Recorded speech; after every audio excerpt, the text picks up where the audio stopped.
O tópico que eu queria nesta noite considerar com vocês: como portar-se em meio ao sofrimento. Olha o que diz os versos 8 ao verso 9 do capítulo 3 de 1 Pedro.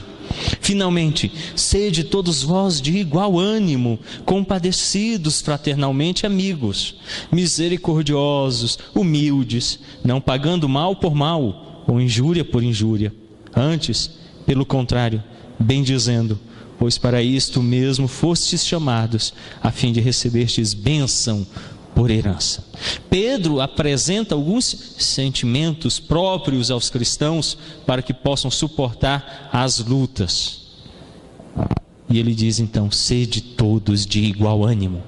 Aqui Pedro deseja que pensemos de forma unânime, uma só mente. Olha o que diz Paulo em Romanos, o capítulo 12, o verso 16. A epístola de São Paulo aos Romanos, o capítulo 12, o verso 16.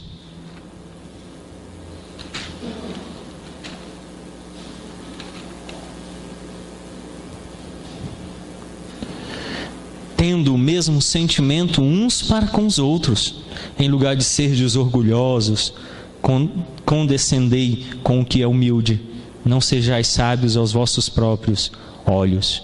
Paulo diz: tende o mesmo sentimento uns para com os outros, pensem da mesma forma. No capítulo 15, o verso 5 de Romanos, Paulo diz assim: ora, o Deus da paciência e da consolação vos conceda o mesmo sentir de uns para com os outros, segundo Cristo Jesus.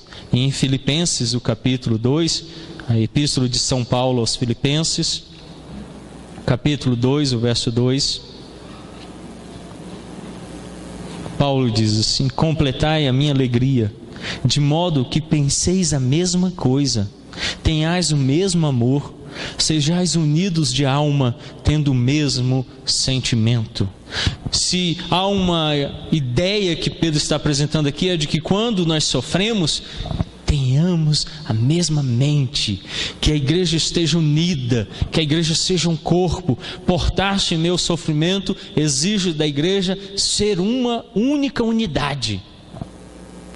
Só haveremos de suportar lutas se nos unirmos, se formos um corpo, com uma só mente, uma só forma de pensar, de agir, unânimes, concordes.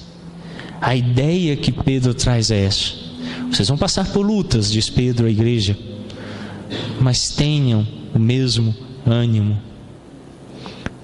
Portar-se em meio ao sofrimento exige também que nós sejamos compadecidos e fraternalmente amigos. Romanos 12, o verso 15, abra lá novamente. Romanos, o capítulo 12, o verso de número 15, Paulo diz assim: alegrai-vos com os que se alegram, chorai com os que choram. Ser compadecido do outro. Se ele está alegre, alegre-se. Se ele está chorando, chore.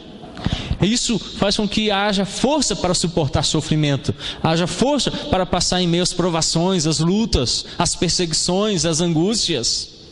Ter este mesmo pensamento, estar sofrendo junto com o outro, estar se assemelhando com ele nas suas lutas. 1 Coríntios, o capítulo 12, o verso 26. 1 Coríntios, capítulo 12, o verso 26. De maneira que, se um membro sofre, todos sofrem com ele. E se um deles é honrado, com ele todos se regozijam. É assim. Se um sofre, todo mundo sofre. Se um se alegra, todos se alegram. O corpo propicia isso. A igreja deve ser esse ambiente. Aí quando as lutas venham, tenhamos esse suporte, esse amparo. Você sabe que ali vai ter alguém que vai sofrer junto com você se você sofre. Você sabe que ali vai ter alguém que vai se alegrar com você se você for vitorioso. Um lugar onde o sofrimento não vence, mas é vencido. Pedro também fala que é necessário que sejamos misericordiosos e humildes. Abra sua Bíblia lá em Colossenses, capítulo 3, o verso 12. Colossenses, capítulo 3, o verso 12.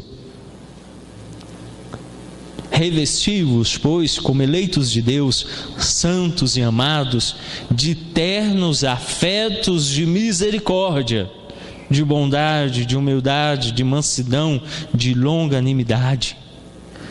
Então Paulo diz assim: revesti-vos, pois, de ternos afetos de misericórdia. Ser misericordioso, tomar a miséria do outro e senti-la no coração. É isso que Pedro está dizendo. Revestir-se de ternos afetos de misericórdia. A igreja é um lugar onde você se sente acolhido. Se você chega aqui sofrendo, a igreja está revestida de eternos afetos de misericórdia. E ainda mais humildade. O termo aqui usado por Pedro para humildade é aquele que retrata Jesus quando lavou os pés dos apóstolos, dos discípulos. Daquele que está disposto a servir e não ser servido, de se tornar servo e não senhor. Se a igreja for um lugar de servos, de pessoas dispostas à humildade, a se submeterem para que o outro seja servido, para que ele não seja servido, mas antes para que ele sirva, ela será um lugar onde os que sofrem serão acolhidos. Então, como que você vai se portar em meio ao sofrimento? Pedro então dá essa série de ordens, exortações, a fim de que você, se munindo de todas essas características, você então possa servir aqueles que sofrem e também ser servido no seu sofrimento. A igreja se torna então, portanto, um lugar de acolhida, de recepção. E então o sofrimento não é algo tão difícil.